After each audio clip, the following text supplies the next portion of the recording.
साईं राम। श्री साईं सच्चरित्र अध्याय 13। माया की अभेद्य शक्ति। बाबा के शब्द सदैव संक्षिप्त, अर्थपूर्ण, गूढ़ और विद्वतापूर्ण तथा समतोल रहते थे। वे सदा निश्चिंत और निर्भय रहते थे। उनका कथन था, मैं फ़कीर हूँ, ना तो मेरी स्त्री है, ना घर द्वार, सब चिंताओं को त्याग कर मैं एक ही स्थान पर रहता हूँ। फिर भी माया मुझे कष्ट पहुँचाया करती है।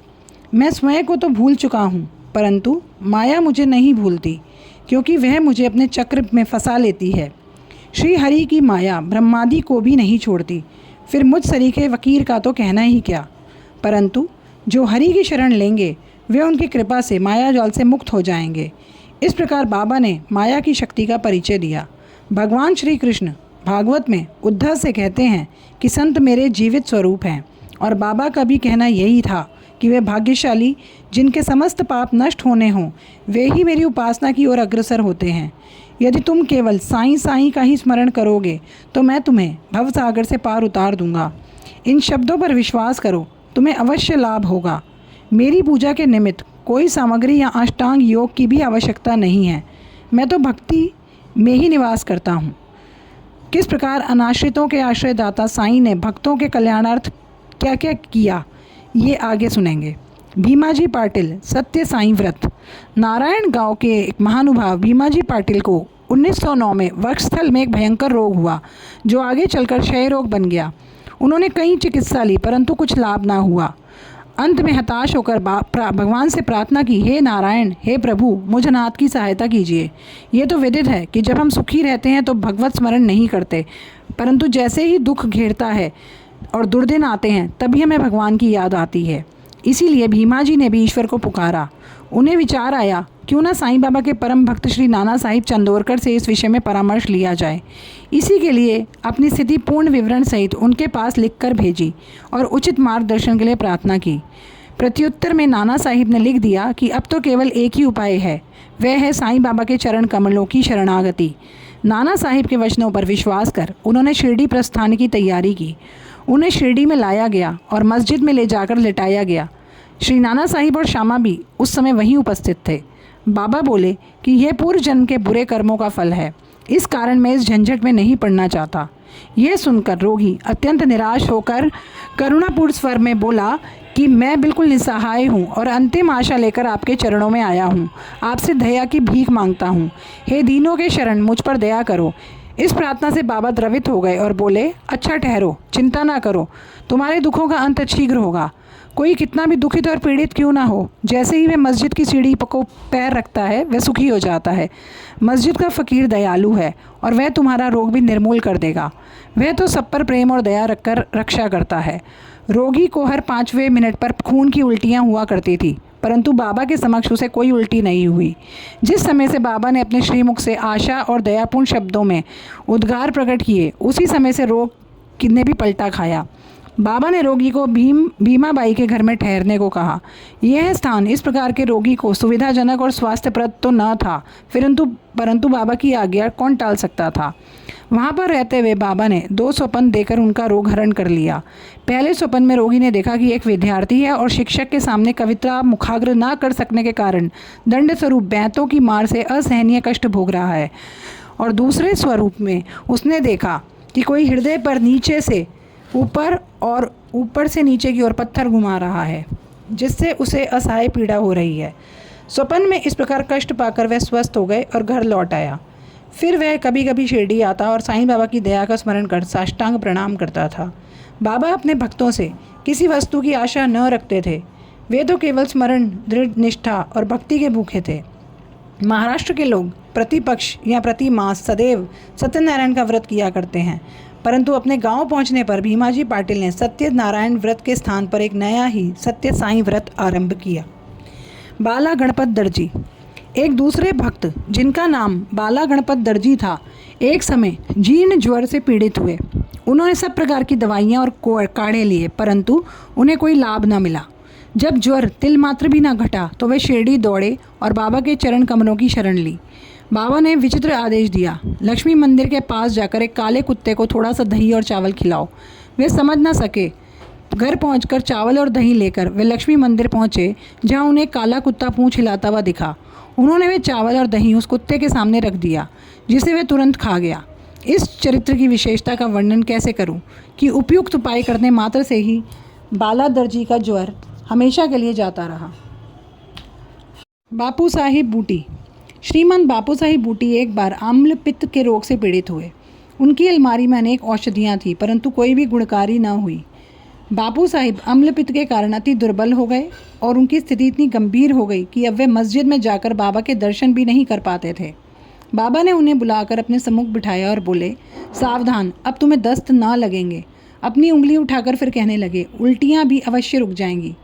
बाबा ने ऐसी कृपा की कि उनका रोग समूल नष्ट हो गया और बूटी साहिब पूर्ण स्वस्थ हो गए।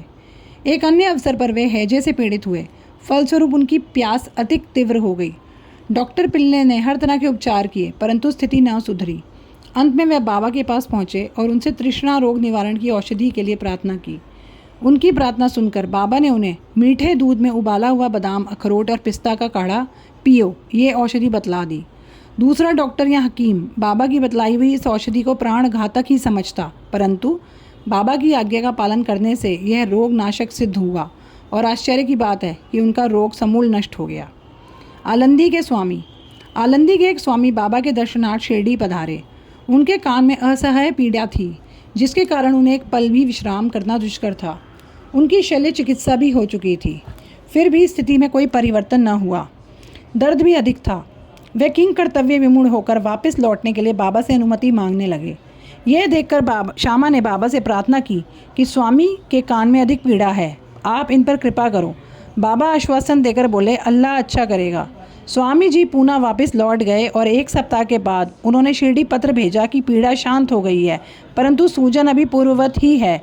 सूजन दूर हो जाए इसके लिए शल्य चिकित्सा कराने बम्बई गए। शल्य चिकित्सा विशेषज्ञ ने जांच करने के बाद कहा कि शल्य चिकित्सा की कोई आवश्यकता नहीं। बाबा के शब्दों का गूढ़ार्थ अब हम नीरे मूर्ख क्या समझें। काका महाजनी। काका महाजनी नाम के एक अन्य भक्त को अतिसार की बीमारी हुई। बाबा का सेवा क्रम कभी टूट ना जाए, इस कारण वे एक लोटा पानी भरकर मस्जिद के कोने में रख देते थे ताकि शंका होने पर शीघ्र बाहर जा सकें। श्री साईं बाबा को तो सब विदित था, फिर भी काका ने बाबा को सूचना इसलिए नहीं दी कि वे रोग से शीघ्र ही मुक्त हो जाएंगे। मस्जिद में फर्श बनाने की स्वीकृति बाबा से प्राप्त हो ही चुकी थी, परंतु जब कार्य प्रारंभ हुआ तो बाबा क्रोधित हो गए और उत्तेजित होकर चिल्लाने लगे, जिससे भगदड़ मच गई। जैसे ही काका भागने लगे वैसे ही बाबा ने उन्हें पकड़ लिया और अपने सामने बिठा लिया। इस गड़बड़ी में कोई आदमी मूंगफली की एक छोटी थैली वहाँ भूल गया। बाबा ने एक मुट्ठी मूंगफली उसमें से निकाली और छीलकर दाने काका को खाने के लिए दिए।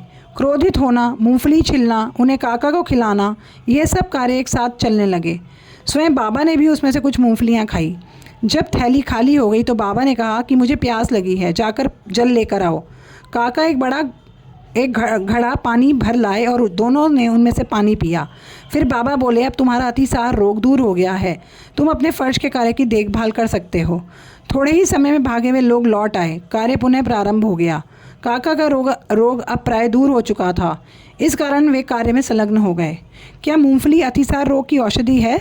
इसका उत्तर कौन दे? वर्तमान चिकित्सा प्रणाली के अनुसार तो मूंगफली से अतिसार में वृद्धि होती है। इस विषय में सदैव की भांति बाबा के श्री वचन ही औषधि स्वरूप थे।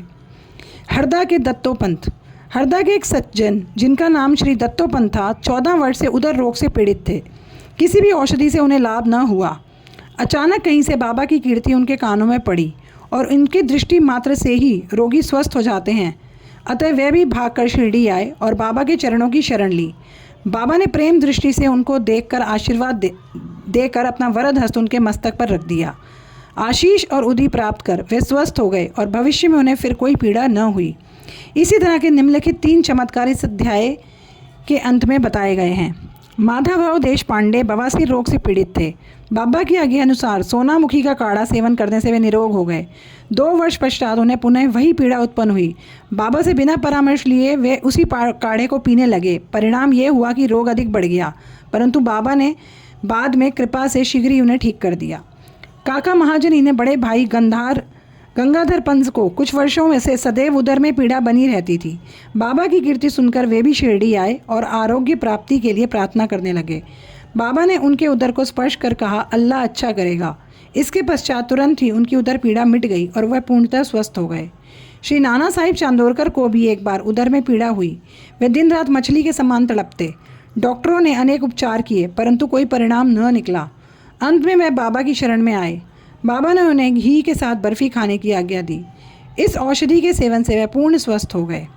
इन सब कथाओं से प्रतीत होता है कि सच्ची औषधि जिससे अनेकों को स्वास्थ्य लाभ हुआ वे बाबा के केवल श्रीमुख से उच्चारित वचनों एवं उनकी कृपा का ही प्रभाव थे।